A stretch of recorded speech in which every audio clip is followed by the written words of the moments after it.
नमस्कार दोस्तों, स्वागत है आप सभी का एक बार फिर से SSIS चैनल पर। साथियों, सामान्य विज्ञान के महत्वपूर्ण प्रश्नों के साथ एक बार फिर से उपस्थित है आपके लिए। चलिए बढ़ते फटाफट से प्रश्नों की ओर। कौन कौन से प्रश्न है इस सेट में आपकी प्रैक्टिस के लिए? पहला प्रश्न आपकी स्क्रीन पर आ चुका है। देखिए पहला प्रश्न, ब्रह्मांड में सर्वाधिक मात्रा में पाया जाने वाला तत्व कौन सा है? तो कौन सा तत्व है?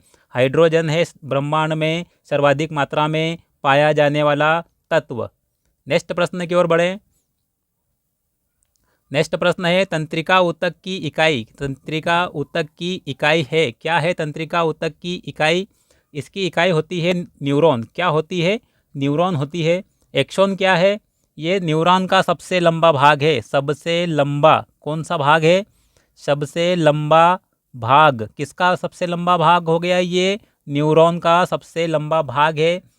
नेफ्रॉन क्या है? वृक्क की सबसे छोटी इकाई। वृक्क की सबसे छोटी इकाई है।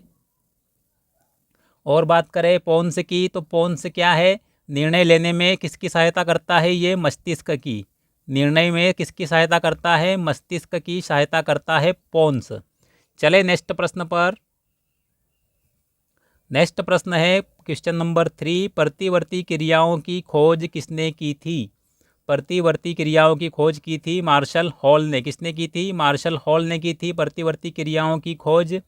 कैसिमर फंक ने किसकी खोज की थी? इसने खोज की थी विटामिन की। किसकी? विटामिन की खोज की थी कैसिमर फंक ने। बर्नस्टीन ने क्या किया था? किससे संबंधित है? ये रक्त समूह को इन्होंने क्या कहा था? अनुवांशिक लक्षण कहा है। किसे कहा है? रक्त समूह को अनुवांशिक लक्षण कहा है। किसने कहा? बर्नस्टीन ने। अनुवांशिक लक्षण। और बात करें स्टर्लिंग की, तो हार्मोन शब्द को सर्वप्रथम प्रयोग करने वाले व्यक्ति थे। हार्मोन शब्द का सर्वप्रथम प्रयोग करने वाले व्यक्ति कौन थे? स्टर्लिंग थे। चले नेक्स्ट प्रश्न पर। नेक्स्ट प्रश्न है, निम्न में से कौन सा विटामिन जल में विलय है? कौन सा विटामिन जल में विलय होता है? तो विटामिन बी होगा इसमें से। ऑप्शन बी इसका उत्तर होगा। विटामिन बी और सी क्या होते हैं? ये जल में विलय होते हैं। और एडी के और ई, ये चार विटामिन किस में विलय होते हैं? वसा में। किस में? वसा में विलय होते हैं। कौन कौन से? ए, डी, ई और के। चलिए नेक्स्ट प्रश्न की ओर। नेक्स्ट प्रश्न है, जीन रासायनिक रूप से किससे बने होते हैं? जीन रासायनिक रूप से किससे बने होते हैं? तो ये बने होते हैं डीएनए के।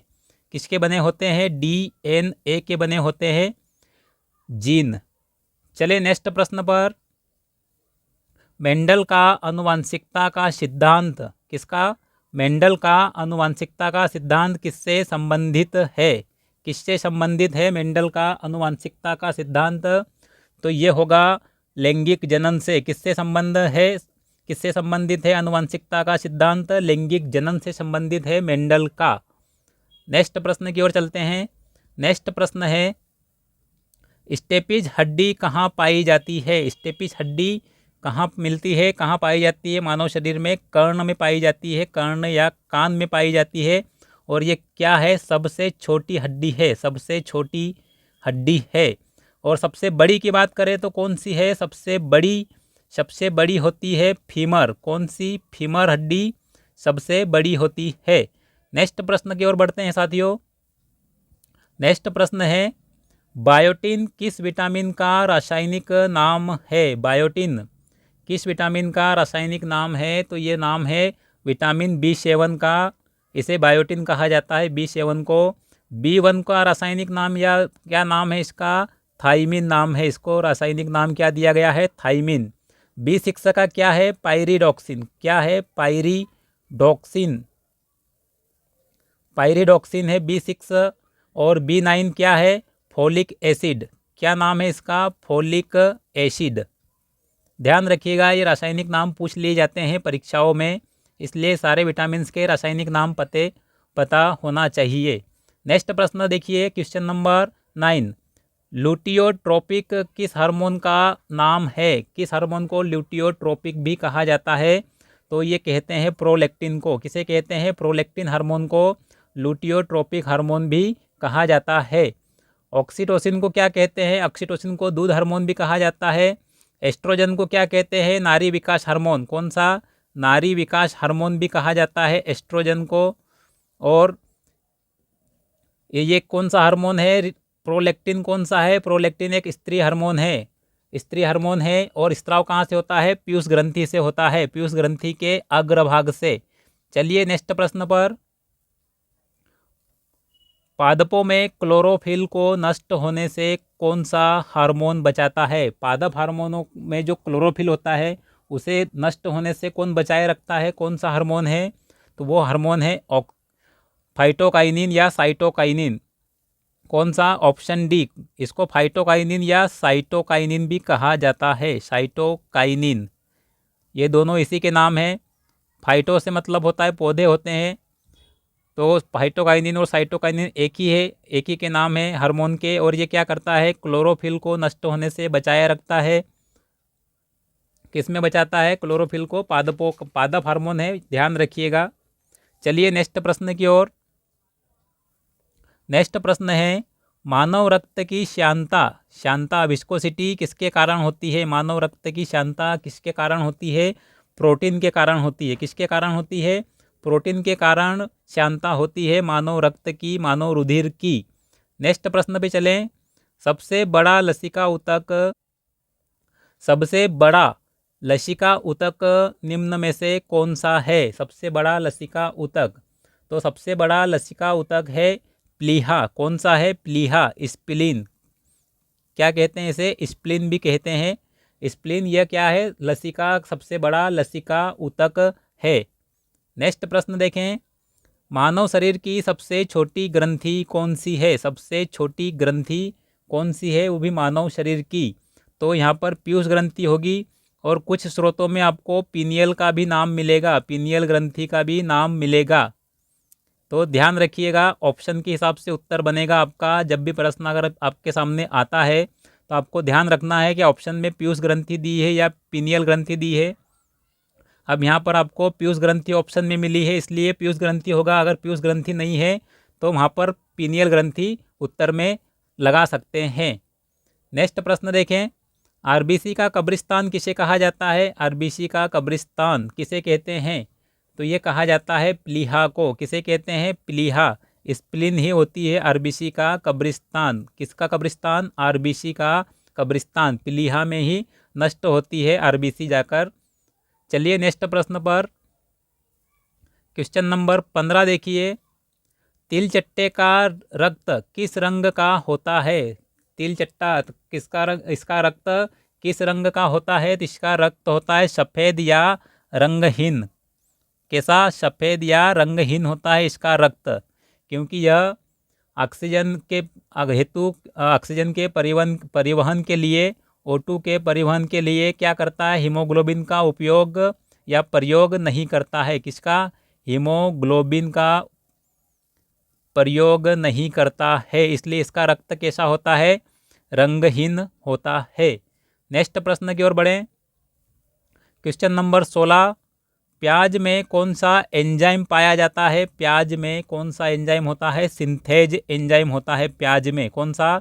सिंथेज एंजाइम होता है। और ये क्या, जो आंसू आते हैं प्याज को काटते वक्त जो आंसू आते हैं, उसका कारण क्या होता है? यही होता है सिंथेज एंजाइम। ये किसका निर्माण करता है? सल्फेनिक अम्ल का। किसका? सल्फेनिक अम्ल का निर्माण करने में सहायक होता है प्याज में। और प्याज काटने पर यही सल्फेनिक अम्ल की वजह से आंसू आते हैं काटने वाले को। जिसका निर्माण कौन करता है? किसमें सहायक कौन होता है? सिंथेज एंजाइम इसमें सहायक होता है सल्फेनिक अम्ल के निर्माण में, और आंसुओं का कारण बनता है काटने वाले के लिए। चलिए नेक्स्ट प्रश्न। निम्न में से किसमें लेग हीमोग्लोबिन, कौन सी लेग हीमोग्लोबिन पाई जाती है? अब इनमें से किसमें पाई जाती है? सोयाबीन और अल्फ़ा दोनों में पाई जाती है लेग हीमोग्लोबिन। क्योंकि ये किसमें पाया जाता है लेग हीमोग्लोबिन? ये पाया जाता है फेबेसी कुल। फेबेसी जो कुल होता है, इसके जो पादप होते हैं फेबेसी कुल के, इनमें पाई जाती है कौन सी हीमोग्लोबिन? Leg haemoglobin. या इसे क्या कहा जाता है, फेबेसी कुल को लेग्यूमिनेसी भी कहा जाता है। क्या कहते हैं, लेग्यूमिनेसी कुल भी कहा जाता है। इसमें पाया जाता है लेग हीमोग्लोबिन। नेक्स्ट प्रश्न देखें, मानव वृक्क प्रतिदिन लगभग कितने लीटर रक्त का शुद्धिकरण करता है। मानव वृक्क प्रतिदिन लगभग कितना करता है, 1500 लीटर। कितना लीटर, 1500 लीटर रक्त का शुद्धिकरण करता है, या इसे 1200 सीसी में भी कन्वर्ट कर सकते हैं। ऑप्शन में आपको सीसी भी दिया हो सकता है, तो सीसी आए तो कितना, 1200 सीसी, और लीटर आए तो 1500 लीटर। चलिए नेक्स्ट प्रश्न पर, एरिथ्रोपोइटिन क्या है। एरिथ्रोपोइटिन क्या है, एरिथ्रोपोइटिन क्या है, यह एक क्या है, हार्मोन है। क्या है, हार्मोन है ये। और इसका स्त्राव कहाँ से होता है, इसका स्त्राव होता है वृक्क से होता है स्त्राव, वृक्क से स्त्राव होता है एरिथ्रोपोइटिन हार्मोन का। और वृक्क से कौन कौन से हार्मोन स्त्रावित होते हैं, वृक्क से रेनिन का स्त्राव भी होता है, रेनिन हार्मोन जो दूध के पचाने के लिए काफ़ी आवश्यक होता है। और कौन सा होता है, कैल्सिट्रोल। कौन सा हार्मोन, कैल्सिट्रोल। ये भी कहाँ से स्त्रावित होते हैं, ये होते हैं वृक्क से स्त्रावित होने वाले हार्मोन है। 3 हार्मोन हो गए, एक रेनिन हो गया, एक कैल्सिट्रोल हो गया, और एक एरिथ्रोपोइटिन हो गया। ये तीनों का स्त्राव कहाँ से हो रहा है, वृक्क से हो रहा है, वृक्क से। चलिए नेक्स्ट प्रश्न पर, निम्न में से पुरुष जीन संगठन है। पुरुष जीन संगठन कौन सा है, कौन कौन से, एक्स वाई एक्स, या फिर एक्स एक्स, या फिर एक्स या फिर वाई, तो कौन सा होगा इसमें से, एक्स और वाई। कौन सा होगा, ऑप्शन डी इसका उत्तर होगा, एक्स और वाई होगा पुरुष जीन संगठन। चलिए नेक्स्ट प्रश्न पर, पौधों की वृद्धि दर किसमें मापी जाती है। पौधों की वृद्धि दर किसमें मापी जाती है, तो किसमें मापते हैं, यहाँ पर ऑप्शन है आपका ऑप्शन डी। ऑप्शन डी इसका उत्तर होगा, ऑक्सेनोमीटर में। ऑक्सेनोमीटर में मापा जाता है। और एक केस्कोग्राफ भी होता है, केस्कोग्राफ से भी पौधों की वृद्धि दर मापी जा सकती है। और हाइग्रोस्कोप से क्या मापा जाता है, वायुमंडल में उपस्थित आर्द्रता परिवर्तन को। वायुमंडल में जो उपस्थित आर्द्रता होती है उसमें जो परिवर्तन होता है, आर्द्रता परिवर्तन को मापा जाता है। किससे मापते हैं, आर्द्रता परिवर्तन वायुमंडल में उपस्थित हाइग्रोस्कोप से। और फेदोमीटर से क्या मापते हैं, समुद्र की गहराई। किसकी गहराई, समुद्र की गहराई मापी जाती है फेदोमीटर द्वारा। और नेक्स्ट प्रश्न है, सबसे छोटा कोशिकांग कौन सा है। कोशिका में जो कोशिकांग सेल ऑर्गेनेल पाए जाते हैं उनमें सबसे छोटा कौन सा होता है, तो राइबोसोम होता है। कौन सा, राइबोसोम सबसे छोटा कोशिकांग है। और इसे क्या कहा जाता है, प्रोटीन की फैक्ट्री। किसकी फैक्ट्री, प्रोटीन की फैक्ट्री कहा जाता है, क्योंकि प्रोटीन संश्लेषण का महत्वपूर्ण कार्य यह करता है। कौन करता है, राइबोसोम। प्रोटीन संश्लेषण का कार्य पूछा जाए तो राइबोसोम करता है, इसे प्रोटीन की फैक्ट्री भी कहते हैं। और यह सबसे छोटा कोशिकांग भी है। चलिए नेक्स्ट प्रश्न पर, निम्न में से कौन सी ग्रीन हाउस गैस नहीं है। पर्यावरण से संबंधित प्रश्न है, ग्रीन हाउस गैस कौन सी नहीं है, तो यहाँ पर O2 होगा। O2 क्या है, ग्रीन हाउस गैस नहीं है, क्योंकि यह ऑक्सीजन है। O3 क्या है, ओजोन है। यहाँ पर इनके नाम देख लीजिए, ओजोन है। CH4 क्या है, मीथेन है। और CO2 कार्बन डाइऑक्साइड है। कौन सी, कार्बन डाइऑक्साइड गैस है। तो कौन सी हो गई जो ग्रीन हाउस इफेक्ट के लिए प्रभावी नहीं है, तो ये हो गई O2। ये इसका कारण नहीं है ग्रीन हाउस प्रभाव का। चलिए नेक्स्ट प्रश्न पर, खाद्य श्रृंखला सदैव किससे आरंभ होती है। खाद्य श्रृंखला सदैव किससे आरंभ होती है, तो ये आरंभ होती है किससे, प्रकाश संश्लेषण से। किससे, प्रकाश संश्लेषण से ही खाद्य श्रृंखला की शुरुआत होती है। चलिए नेक्स्ट प्रश्न पर, क्वेश्चन नंबर 25, परिस्थितिकीय जैव भार का पिरामिड क्या है। परिस्थितिकीय जैव भार का पिरामिड क्या होता है, सीधा, उल्टा, सीधा या उल्टा हो सकता है, इनमें से कोई नहीं।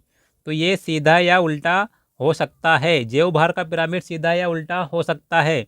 सीधा की बात करें तो सीधे में कैसा होगा, कौन कौन शामिल होगा इसमें, सीधे में होगा घास, बकरी, और शेर का उदाहरण लिया जा सकता है। घास, बकरी और शेर, ये सीधा हो गया। उल्टे की बात करें तो उल्टे में क्या होता है? प्लैंक्टन्स हो गया, प्लैंक्टन्स। प्लैंक्टन्स के बाद क्या? छोटी मछली, और छोटी के बाद में बड़ी मछली। ये हो गया उल्टा। ये हो गए उदाहरण दोनों के। क्या हो गया? सीधा अगर बात करें तो घास, बकरी और शेर। उल्टे की बात करें तो प्लैंक्टन्स, छोटी मछली और बड़ी मछली।